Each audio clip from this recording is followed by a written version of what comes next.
January 14th, 1943. 25,000 feet above Bremen, Germany.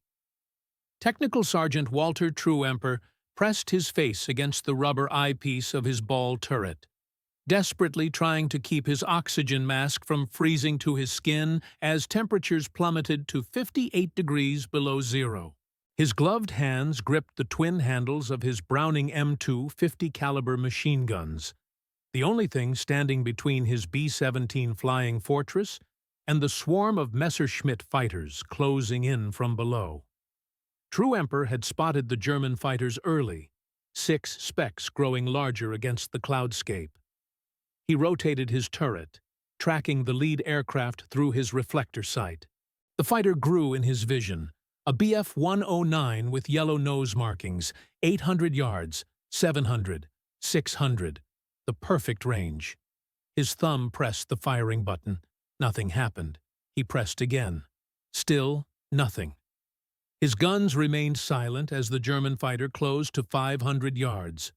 Truemper's voice crackled over the interphone, tight with controlled panic.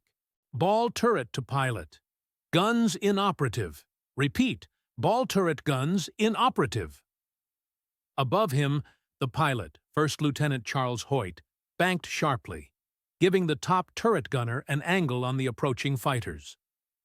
"Keep trying those guns, Ball," Hoyt commanded.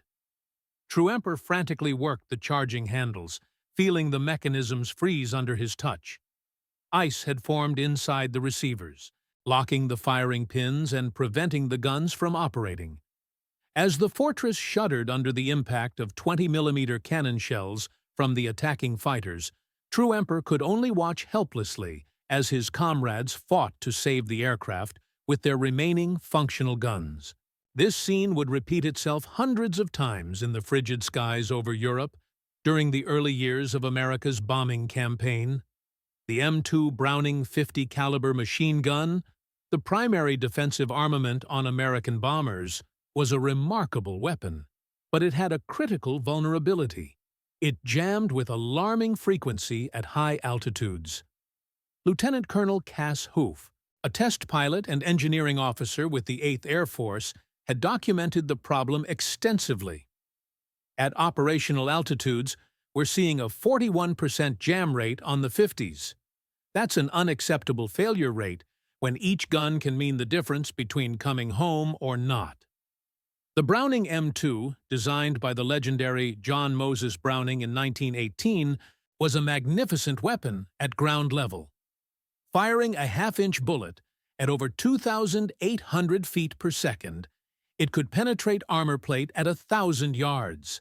Each B-17 carried 13 of these formidable guns. The B-24 Liberator typically carried 10. Together, they created the famed combat box formation that was supposed to create an impenetrable field of fire against attacking fighters. But the harsh reality of high-altitude combat exposed flaws in the Browning's design that nobody had anticipated. At altitudes above 20,000 feet, temperatures dropped to mind-numbing cold. Moisture in the air condensed and froze on metal surfaces. Gun oil thickened to the consistency of molasses. The precisely machined parts of the Browning, operating on tolerances measured in thousandths of an inch, would bind together. By early 1943, the problem had reached crisis proportions. The 8th Air Force was losing bombers at an unsustainable rate, with many crews reporting gun failures preceding their losses. Colonel Curtis LeMay, commander of the 3rd Bombardment Division, expressed the frustration felt throughout the command. "We're sending boys to die because their guns won't fire when they need them most." The statistics told a grim story. On the January 27th raid on Wilhelmshaven, 30% of bombers reported at least one gun position completely inoperative due to jamming. On February 14th, the St. Valentine's Day massacre attack on Schweinfurt, the rate climbed to nearly 50%. Each inoperative gun represented a hole in a bomber's defenses, a vulnerability that experienced Luftwaffe pilots quickly learned to exploit. The finest engineering minds in the Army Air Forces attacked the problem from every angle. They tried different lubricants, including whale oil, graphite suspensions, and specialized low-temperature greases. They installed small electrical heating elements around the receivers. They modified maintenance procedures, even going so far as to completely disassemble and dry clean the guns before missions. Nothing worked consistently. Major General Ira Eaker, commanding the 8th Air Force, recognized that the gun failures were undermining the entire strategic bombing campaign. "We cannot sustain these losses," he wrote in a cable to General Henry Hap Arnold, commanding the Army Air Forces. "Either we solve the gun freezing problem, or we reconsider the entire daylight bombing strategy." The lives of thousands of airmen hung in the balance. September, an unlikely problem solver, November 11th, 1943. Wright Field, Dayton, Ohio. David Marsh shifted uncomfortably in the hard wooden chair outside Colonel Benjamin Kelsey's office. At 47 years old, Marsh was decidedly out of place in the bustling military facility. His civilian suit stood out among the uniforms, and his receding hairline and spectacles gave him the appearance of an accountant rather than an innovator, which was fitting because until 3 years ago he had been an accountant. Marsh had spent 20 years working for a manufacturing company in Detroit, keeping their books and occasionally helping solve production problems. When the war broke out, he had volunteered his services to the War Production Board, hoping his organizational skills might contribute to the war effort. Instead, he had found himself unexpectedly drafted into engineering work due to the desperate shortage of technical personnel. Now he sat clutching a folder containing sketches of a modification to the Browning M2 machine gun, a modification so simple, so obvious, that he was certain he had overlooked something. It couldn't possibly be this easy to solve a problem that had stumped the military's best engineers for over a year. The door opened, and a harried-looking colonel gestured for Marsh to enter. Colonel Kelsey, a legendary test pilot who had flown nearly every aircraft in the Army Air Force's inventory, had a reputation for bluntness and impatience with bureaucracy. He was also known for recognizing talent regardless of its source. "You're the civilian with the gun fix?" Kelsey asked without preamble, settling behind his desk. "Yes, sir," Marsh replied, opening his folder. "I believe I've identified the core issue with the M2's jamming problem at altitude." Kelsey's expression was skeptical. "We've had 24 engineering teams working on this for 18 months, Mr. Marsh. What makes you think you found something they missed?" Marsh carefully laid out his drawings on the desk. "Because they're approaching it as a lubrication problem, sir. It's not. It's a fundamental mechanical issue with the buffer assembly." For the next 15 minutes, Marsh explained his theory. The M2's recoil system relied on a spring-loaded buffer that absorbed the rearward energy of the bolt. This buffer was precisely calibrated for operation at sea level. At high altitudes, with substantially lower air pressure, the buffer behaved differently. The reduced air resistance altered the bolt's cycling speed, causing it to overrun the feeding mechanism. "It's like driving a car with faulty brakes," Marsh explained. "At low speeds, low altitudes, everything works fine. But when conditions change, the timing is thrown off." His solution was elegant in its simplicity. A minor modification to the buffer assembly and bolt that would compensate for the reduced air pressure.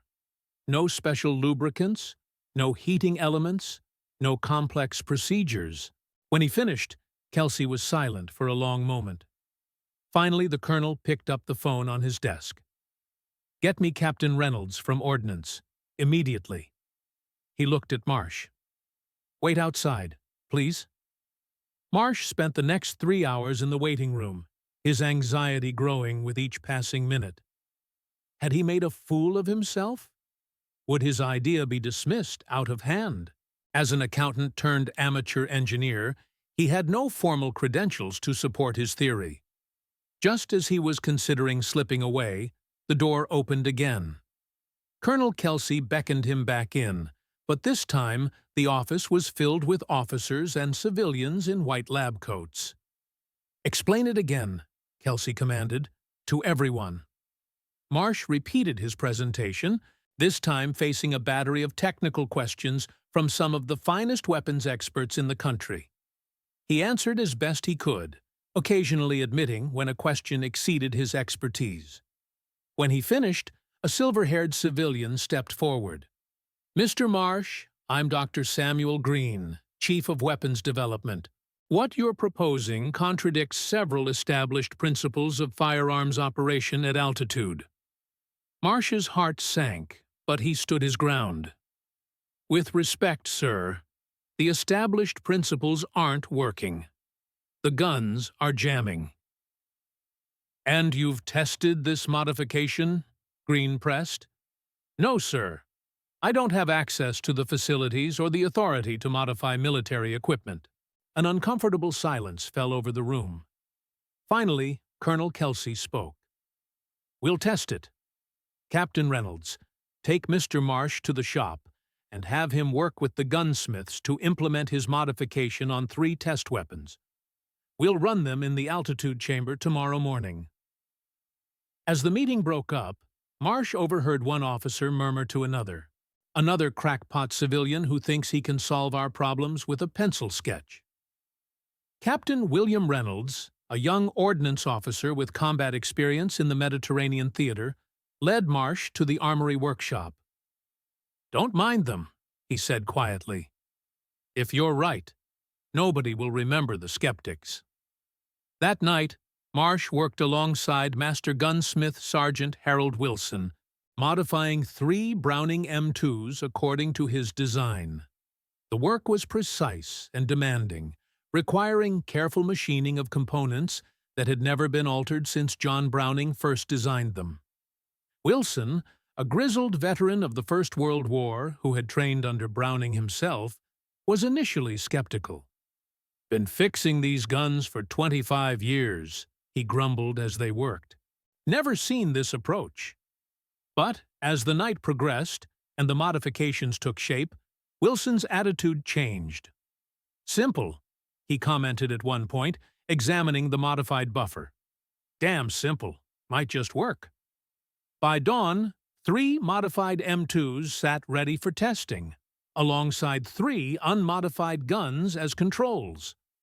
Marsh, exhausted but too keyed up to feel it, found himself being escorted to the altitude testing chamber, a massive pressure vessel capable of simulating conditions at up to 40,000 feet. "Get some coffee," Reynolds advised. "This will take a few hours. We'll cycle both sets of guns through 5,000 rounds each, at simulated altitudes from 15,000 to 35,000 feet, with temperature drops to match." Marsh nodded, suddenly feeling the weight of responsibility. If his modification failed, it would be just another dead end in the Air Force's desperate search for a solution. But if it worked? "What happens if it works?" he asked Reynolds. The captain's expression was deadly serious. "If it works, Mr. Marsh, you've just saved thousands of lives." 3. The Test of Fire. November 12, 1943. Altitude Testing Laboratory, Wright Field. The altitude chamber resembled a submarine pressure vessel more than a laboratory apparatus.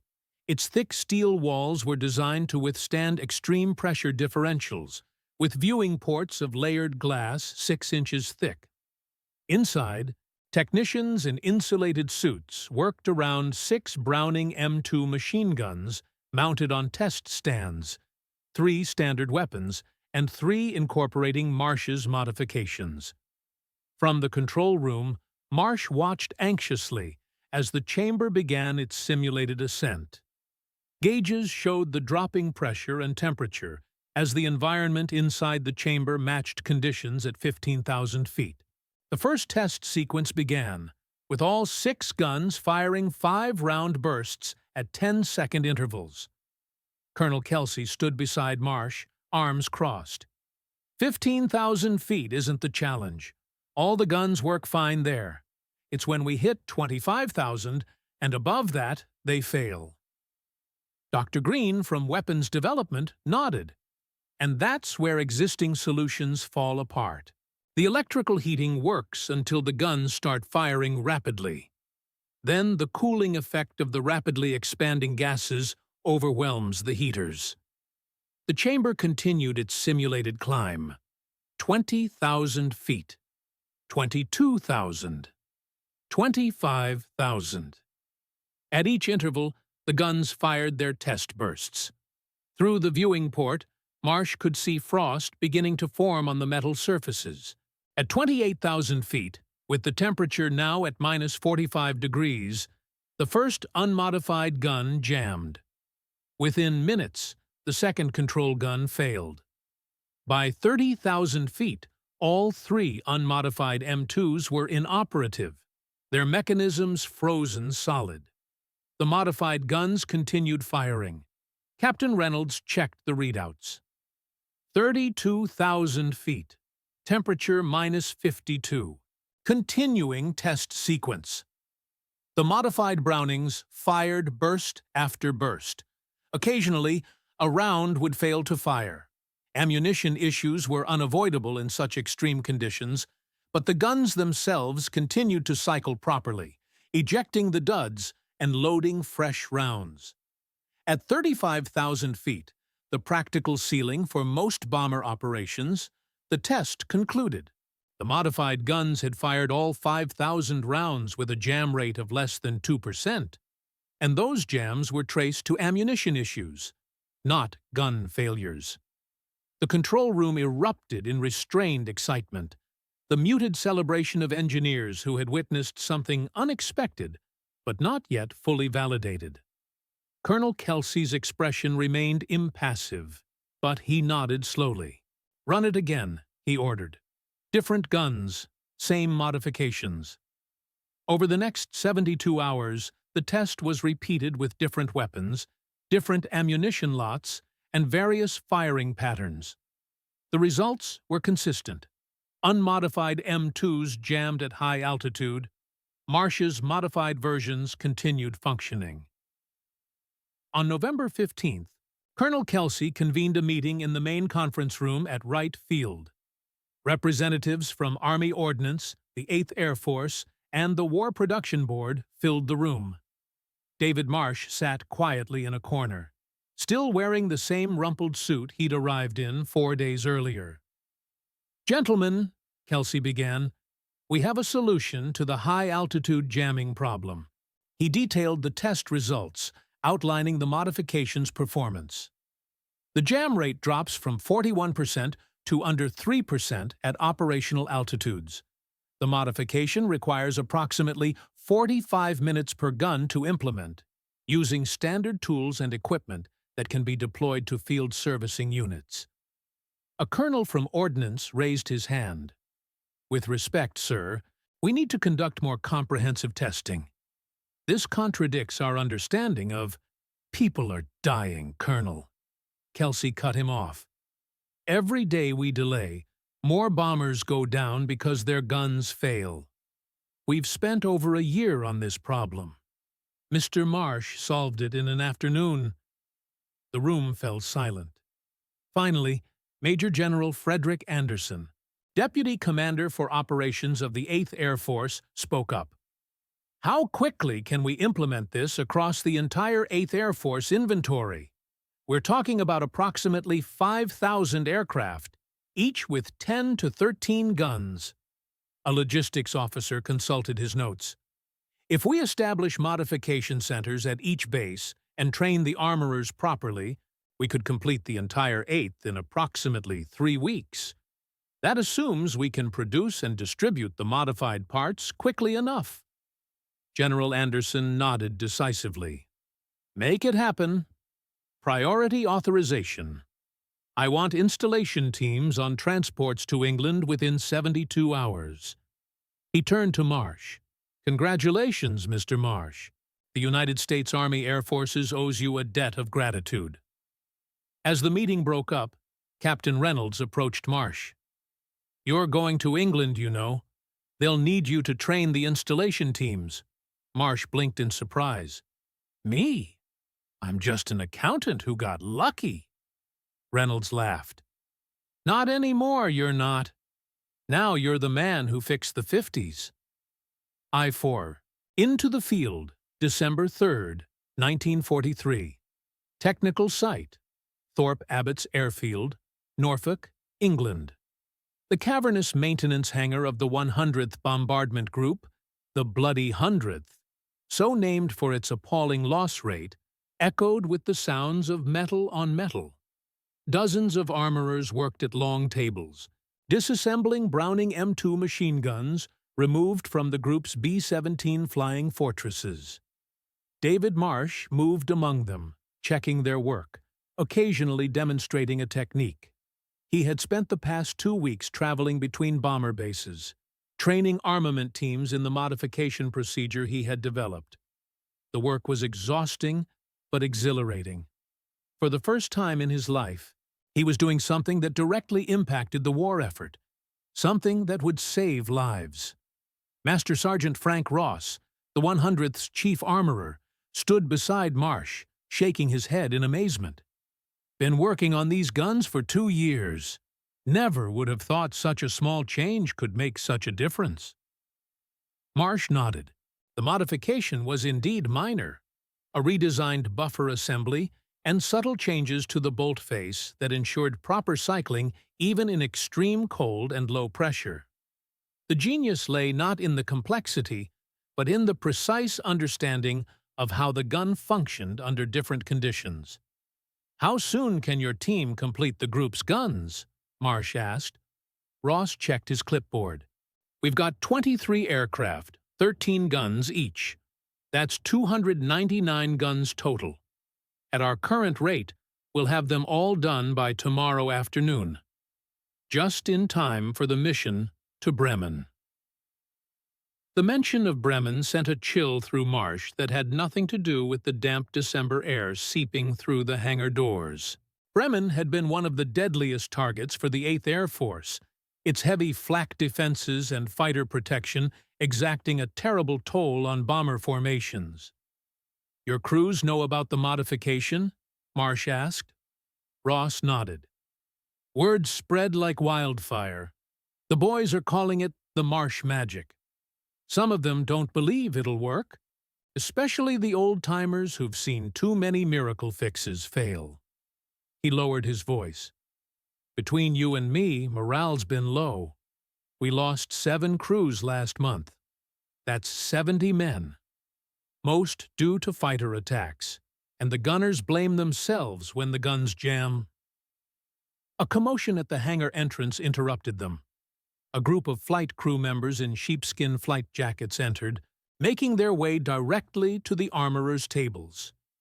Their leader, a weathered captain with a prominent scar across his cheek, approached Ross.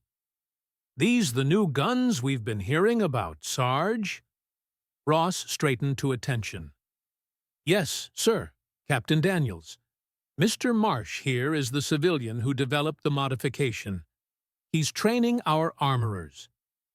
Captain William Daniels, a veteran pilot with 23 missions, turned to Marsh with undisguised skepticism. "My gunners tell me these modified guns won't jam at altitude. That true?" Marsh chose his words carefully. "They've been tested extensively at simulated altitudes up to 35,000 feet. The jam rate drops from about 40% to less than 3%. 3% still means guns will jam," Daniels pressed. "Some failures are unavoidable, ammunition issues primarily. But the systemic problem with the buffer and bolt functioning in extreme cold and low pressure is solved." Daniels studied him for a moment, then gestured to a baby-faced sergeant standing with the flight crew. "This is Sergeant Miller, my ball turret gunner. Last mission to Münster, both his guns jammed at the same time. We lost our wingman because of it." Marsh met the young gunner's eyes, seeing the guilt and grief written there. It wasn't the gunner's fault. It was a design flaw that nobody anticipated when the guns were developed. Miller spoke for the first time, his voice barely audible. "Can you guarantee these new ones will fire when I need them to, sir?" Marsh felt the weight of the question. In the antiseptic environment of Wright Field's test chamber, it had been easy to talk about statistics and performance metrics. Here, facing a 20-year-old who had watched friends die because of equipment failure, the reality was starker. "I can't guarantee perfection, Sergeant, but I can promise you that these guns will give you a fighting chance that you didn't have before." To Marsh's surprise, Daniels smiled slightly. "That's the first honest answer we've gotten since we arrived in this theater, Mr. Marsh." He turned to his crew. "Come on, boys. Let's let these men work. We've got a mission briefing at 0400. As the flight crew departed, Ross chuckled. "You just won over the toughest customer on the base, Mr. Marsh. If Daniels is satisfied, the rest will follow." Throughout December, the modification program accelerated. Teams of specially trained armorers fanned out across East Anglia, converting the Brownings at every 8th Air Force base. Priority was given to groups scheduled for upcoming missions, working around the operational tempo of the bomber campaign. By Christmas, over half the guns in the 8th Air Force had been modified. The early results were promising. On a December 18th raid to Bremen, the very target where Technical Sergeant Truemper had experienced his gun failure in January, the 100th Bombardment Group reported no gun malfunctions despite encountering temperatures of -60 degrees at altitude. Similar reports filtered in from other groups. The 2nd Bombardment Division, flying B-24 Liberators, reported a 93% reduction in gun failures after modification. The 1st Division, flying B-17s, reported an 88% reduction. On January 4, 1944, during a massive raid on Kiel, the 8th Air Force conducted a comprehensive survey of gun performance across all 3 bombardment divisions. Of the 6,185 modified guns carried on the mission, only 97 reported malfunctions. A failure rate of 1.5%, most attributed to ammunition issues rather than gun mechanism failures. The transformation was dramatic. Bomber crews, long accustomed to nursing their guns through missions with various field-expedient tricks, now reported confident operation even in the most extreme conditions. German fighter pilots, who had learned to watch for bombers with inoperative guns, found their targets suddenly much more dangerous. Master Sergeant Ross summarized the change in a letter to Marsh, who had returned to the United States in late December. "The boys don't worry about their guns anymore. They worry about everything else: flak, fighters, frostbite, but not their 50s. That peace of mind is worth more than you can imagine." David Marsh, the accountant who had solved one of the most vexing mechanical problems of the Air War, received that letter in his new office at Wright Field, where he had accepted a permanent position with the Army Air Force's technical section. On his desk sat a jar containing the original modified buffer assembly, a simple piece of metal that had changed the course of aerial warfare. Operation Argument, later known as Big Week, began on February 20th, 1944. This ambitious bombing campaign targeted German aircraft manufacturing across the Reich. The 8th Air Force launched over 1,000 bomber sorties, with the 15th Air Force adding hundreds more from Italy. Together, they dropped 20 million pounds of bombs in 6 days. Technical Sergeant Robert "Pat" Patterson gripped his modified Browning M2 in the waist position of the B-17 Worry-Waitin' as they approached Regensburg. When fighters appeared, Patterson swung his weapon toward them. Unlike previous missions, his confidence was absolute. His guns would fire when needed. The lead German fighter dove toward their formation. At 400 yards, Patterson squeezed the trigger.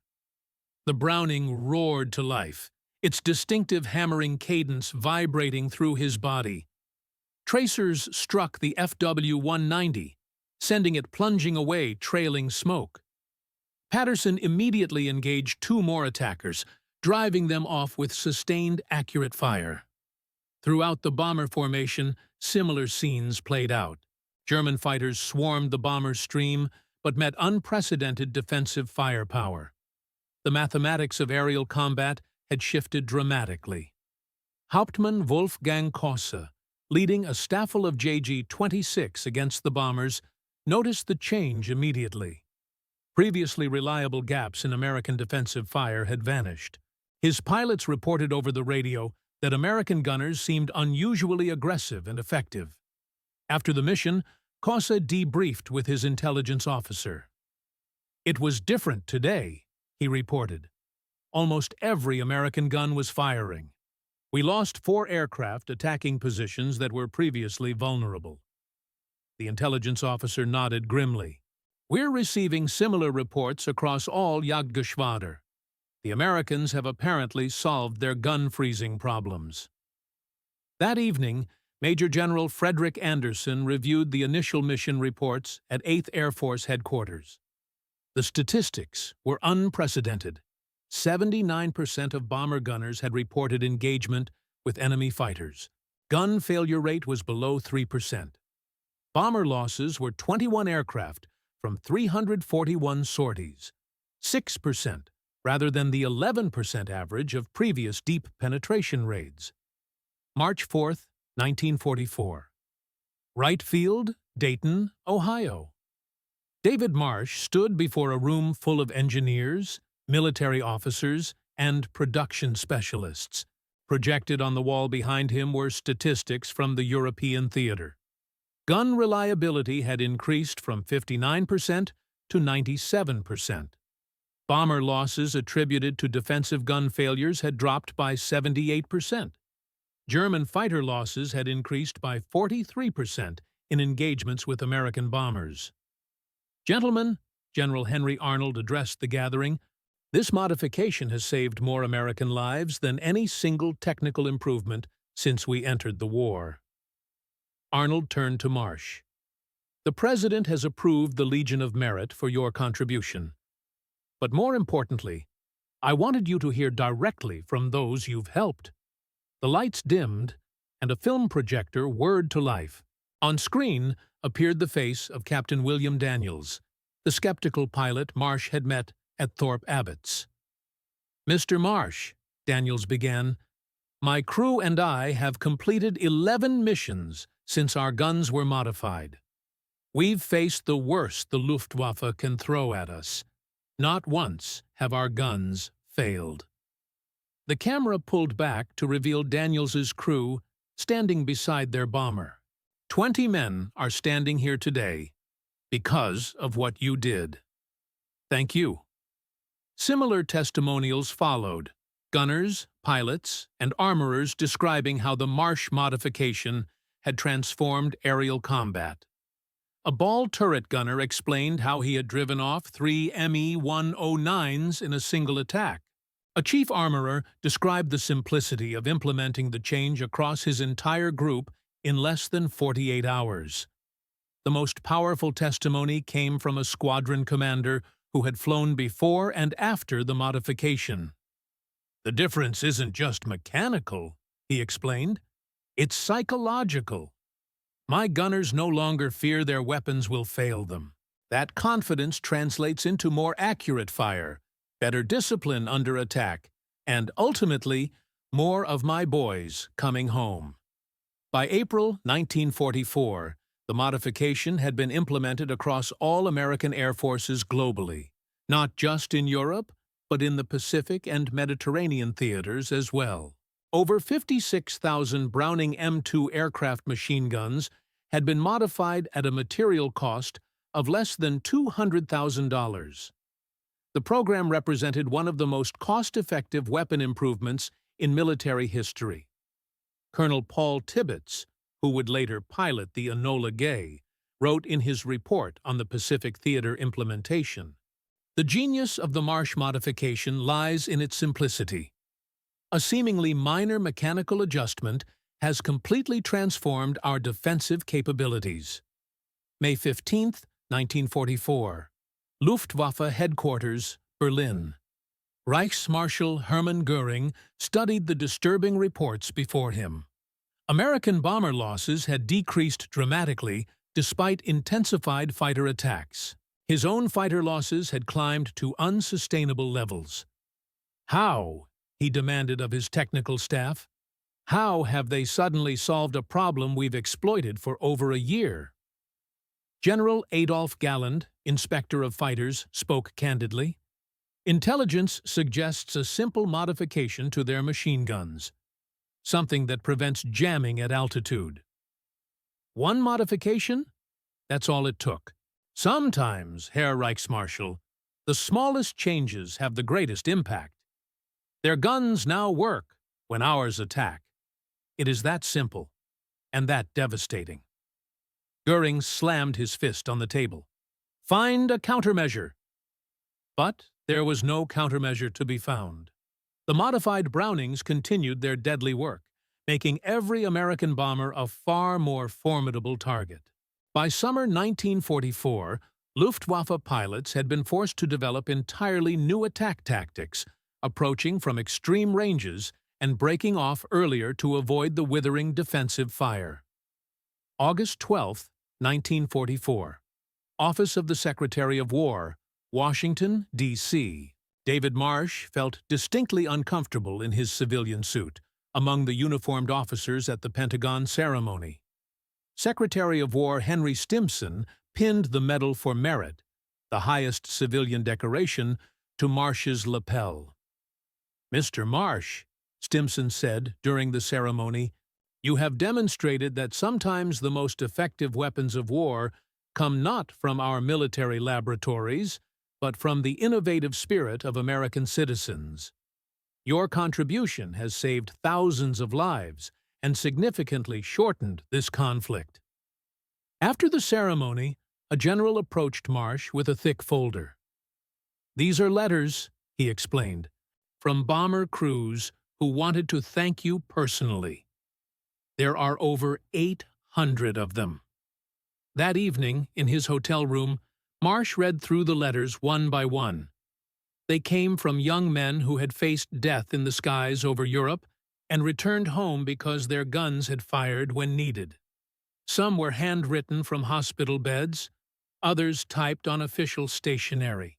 All expressed the same simple message: thank you. The last letter in the stack was from Technical Sergeant Walter Truemper, the ball turret gunner who had watched helplessly as his guns failed over Bremen in January 1943. "Mr. Marsh," Truemper wrote, "you'll never know what it means to sit in that turret and press the trigger knowing the guns will fire. It's the difference between terror and confidence, between helplessness and control. I've completed 25 missions now and am heading home. Many of the men I trained with never made it back. But because of what you did, I will see my family again." The Browning M250 caliber machine gun would continue in military service long after World War II ended. It remains in active use today, 80 years after David Marsh's modification, the longest-serving weapon in American military history. The buffer and bolt modifications he designed are still present in every aircraft version of the weapon. The story of David Marsh demonstrates an essential truth about American military success. Innovation can come from anywhere. A civilian accountant with no formal engineering training solved a problem that had baffled military experts for years, and in doing so, altered the course of aerial warfare. Captain Charles Rogers, a B-17 pilot who flew 50 missions over Europe, perhaps summarized it best in his memoirs. "We had the men, we had the planes, we had the bombs. But until David Marsh came along, we didn't have guns we could count on. His simple fix made everything else possible. You can have the greatest air force in history, but if your guns don't fire when the enemy appears, you're just a target." Marsh turned us from targets into hunters. In 1947, A small plaque was installed at Wright Field's testing facility. It bears no image, just a simple inscription that encapsulates one of the most important lessons of modern warfare. The smallest